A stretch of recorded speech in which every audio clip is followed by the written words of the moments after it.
warahmatullahi wabarakatuh. Semangat pagi anak-anakku.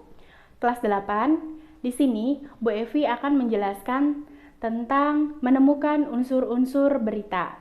Ya, materi pertama. Sebelum menemukan unsur-unsur berita, nah alangkah lebih baiknya kita tahu dulu berita itu apa sih. Nah, barangkali sudah pernah mengetahui ya.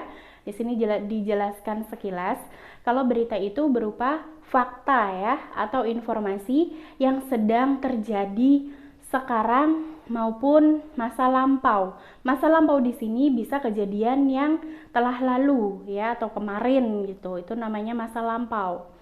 Ataupun yang sedang terjadi.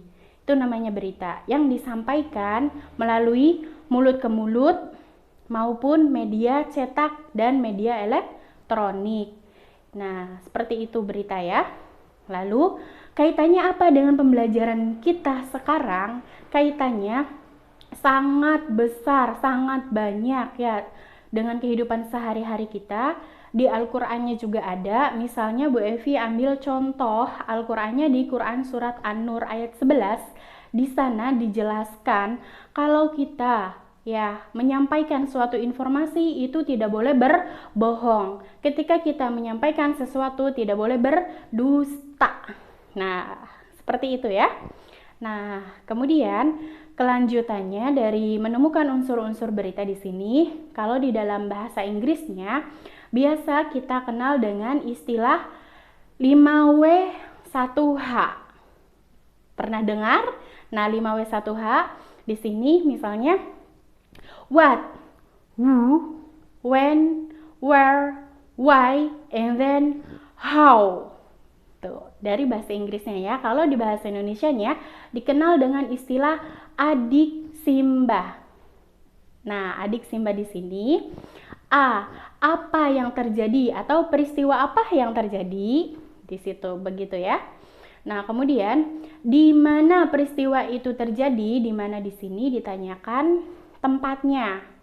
Nah, kapan peristiwa itu terjadi atau kapan kejadiannya begitu ya. Kapan tuh ditanya tentang waktunya.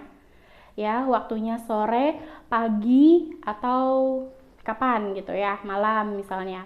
Nah, terus Simba, siapa yang mengalami peristiwa itu atau siapa yang diberitakan di sini ya. Siapa di sini rata-rata benda misalnya bisa saja objeknya misalnya di situ tentang yang diberitakan bukan manusia itu misalnya terjadi antrean gitu ya, antrean yang padat. Itu kan objek yang diberitakannya kan sebuah mobil seperti itu ya. Nah, tadi siapa ya? Kemudian Sim ya. Mengapa peristiwa itu terjadi? Mengapa di sini diceritakan ditanyakan tentang alasannya.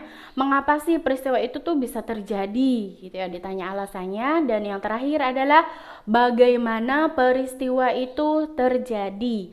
Bagaimana berarti diceritakan alur beritanya. Seperti itu ya. Nah, agar lebih paham, di sini nanti Bu Evi akan contohkan satu berita ya. Dari bersebuah berita tentang padatnya Pelabuhan Merak oleh truk gandeng ya. Ibu Evi ambil dari buku Bahasa Indonesia yang Kementerian Pendidikan. Langsung saja ya. Ibu Evi bacakan. 10 hari menjelang Lebaran, Sabtu tanggal 15 November, Pelabuhan Penyeberangan Merak mulai dipadati truk. Truk-truk tersebut mengangkut barang non-9 bahan pokok atau non-sembako. Tingginya arus truk dalam 2 hari terakhir berkaitan dengan adanya larangan melintas bagi truk non-9 bahan pokok atau non-sembako pada tanggal 21 sampai 25 November. Larangan tersebut berlaku bagi truk bersumbu lebih dari 2, truk gandengan, truk tempelan, dan truk kontainer. Penumpukan truk bersumbu 2 tersebut seperti di Pelabuhan Merak menyebabkan antrean truk sekitar 100 meter dari pintu masuk kapal. antrean terjadi di dermaga 1 hingga dermaga 4. Tetapi, antrean tersebut masih dalam batas normal. Antrean belum membludak keluar area parkir pelabuhan. Akibat penumpukan truk itu, beberapa sopir truk mengaku harus menunggu sekitar 2 hingga 4 hari untuk bisa masuk kapal. Sumbernya, Kompas dengan beberapa penyesuaian. Nah, dari berita tadi, kita analisis unsur-unsur beritanya ya. Dari yang pertama, peristiwa apa yang terjadi atau apa yang diberitakan gitu ya. Nah, yang diberitakan adalah padatnya pelabuhan Merak. Kemudian, unsur berita yang kedua, siapa yang mengalami peristiwa itu. Nah, di sini siapanya kan bukan manusia ya, tapi tadi yang diberitakan objeknya adalah truk ya. Jadi, unsur berita siapa di sini adalah truk-truk pengangkut barang non sembako. Unsur berita selanjutnya, di mana peristiwa itu terjadi. Tadi diberitakan bahwa peristiwa itu terjadi di pelabuhan penyeberangan Merak. Kemudian, kapan peristiwa itu terjadi? Nah, peristiwa itu terjadi 10 hari menjelang Lebaran, tepatnya di hari Sabtu, tanggal 15 November. Begitu. Kemudian pertanyaan selanjutnya adalah unsur beritanya ya. Selanjutnya adalah mengapa peristiwa itu terjadi. Unsur berita yang kelima ya. Tadi kan ditanya adanya alasan ya. Jawabannya adalah adanya larangan melintas bagi truk non sembako. Karena adanya larangan melintas bagi truk non sembako pada tanggal 21 sampai 25 November ya, sehingga truknya mengalami kemacetan gitu ya, seperti itu. Kemudian yang terakhir, unsur berita yang terakhir adalah bagaimana peristiwa itu terjadi, atau di sini ditanyakan bagaimana proses terjadinya peristiwa itu ya.